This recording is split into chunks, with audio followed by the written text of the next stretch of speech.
आप लोग देख रहे होंगे कि हमारे साथ सेना के जवान पूरे जमे, पैरामिलिट्री आर्मी सारे जवान, और जिस तरह केंद्र सर रामोल केंद्र सर जी जिन्होंने फर्स्ट टाइम किसी पीड़ित जवान का दुख समझा और उनका कलंक मिटाने के लिए दिवा शहर में, मुंबई जैसे शहर में उन्होंने न्याय यात्रा निकाली। ये सामाजिक कार्यकर्ता भी है, प्लस इनका स्वभाव एक मानवता के आधार पे आता है जो जवान के ऊपर प्यार रखते हैं। और इस माध्यम से यही बताऊंगा, जो एक सर्विसमैन हमारे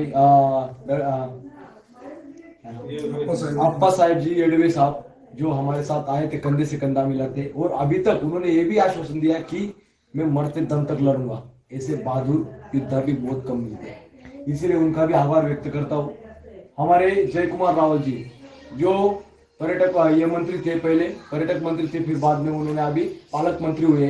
वो आए थे यहाँ पे, आधा घंटा हमसे चर्चा की। और उसके बाद उन्होंने, जब मुझे पाकिस्तान में था तो उन्होंने सीधा ही राजनाथ सिंह से ही बात की थी। वो उनके भाषा भी लगते, रिलेटिव लगते,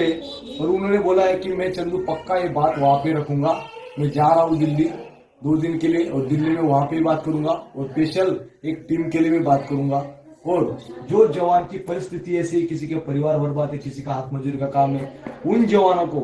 वो तो तत्काल कुछ ना कुछ कर ही रहे महाराष्ट्र गवर्नमेंट की तरफ से। और अभी आपका साहब भी बता देंगे, टर्मिनेट जवान जितने हैं 2 लाख से ऊपर, वो संपर्क करेंगे तो और अच्छी बात है, नहीं करेंगे तो वेलकम। फिर भी हम कोशिश करेंगे, पैरामिलिट्री बीएसएफ जिसने 10 साल 5 साल जो भी सेवा की होगी, वो जवान एक देशद्रोही की तरह ना जिए, वो एक देशभक्ति की तरह जिए। बताओ। धुले डिस्ट्रिक्ट का रहने वाला हूं और मैं बीएसएफ से रिटायरमेंट होकर के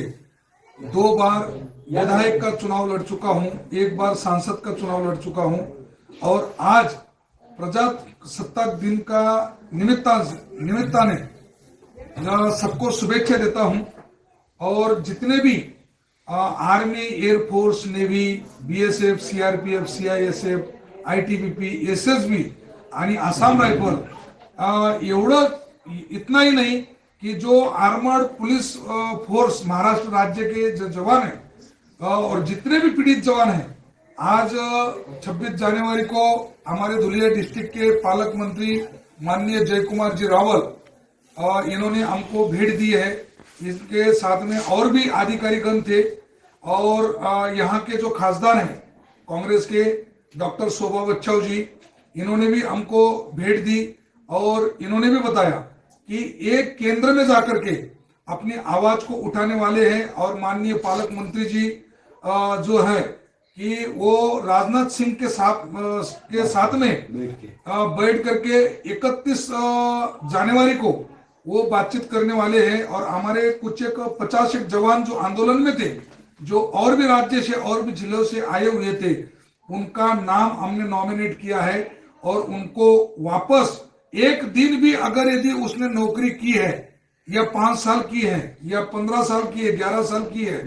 उनको डिसिप्लिन के नाम से घर निकाला गया है, या छुट्टी से गैर हाजिर होने के नाम से घर निकाला गया है,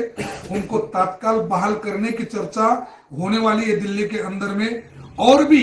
भारत देश के कोने कोने के अंदर में कोई किसी भी सेना का जवान के ऊपर अन्याय अत्याचार हुआ हो, या पैरामिलिट्री के जवानों के ऊपर अन्याय अत्याचार हो करके वो अपनी नौकरी से वंचित होकर के घर भेज दिया हो, उन्होंने तत्काल चंदू चौहान के साथ में संपर्क करना है,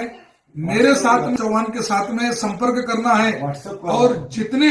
भी लोग पीड़ित हैं उनको सबको जब तक न्याय नहीं मिलता तब तक हम चैन की नींद सोएंगे नहीं और बैठेंगे नहीं, क्योंकि हमारे को आश्वासन दिया गया है। अभी तो फिलहाल अपने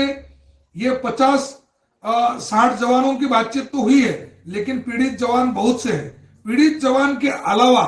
जिन जवानों ने अपने सेना में, अर्ध सेना में जा करके वो सिपाही में गया था, और 15 साल 16 साल नौकरी करने के बाद, 20 साल नौकरी करने के बाद में उसको कोई भी प्रमोशन नहीं दिया गया। ऐसे भी पीड़ित जवान हैं कि वो रिटायरमेंट आए, पेंशन ले रहे हैं, लेकिन उसको प्रमोशन का बेनिफिट पेंशन में नहीं दिया गया। ऐसे भी पीड़ित जवानों के लिए उनका बेनिफिट की मांग अपनी जारी है। और इसी मिशन के साथ में सेना और पैरामिलिट्री के जवान सभी जुटिए, चाहे वो किसी भी दल से या किसी भी संगठन से, किसी भी फोर्स से हो, चाहे वो सेना से हो, चाहे पैरामिलिट्री से हो, जल्द से जल्द उनका नामांकन अपने पास में दाखिल कीजिए व्हाट्सएप के माध्यम से, उनको भी ये न्याय दिलाया जाएगा और तात्कालीन उन्होंने अपना संपर्क कीजिए। यही मैं विनंती पूरे भारत देश के सेना और अर्धसेना के जवानों से मैं विनंती करता हूं, जल्द से जल्द उन्होंने नाम और अपना पता दीजिए, मोबाइल नंबर दीजिए, उनको भी ये सुख सुविधा से वंचित नहीं रखा जाएगा।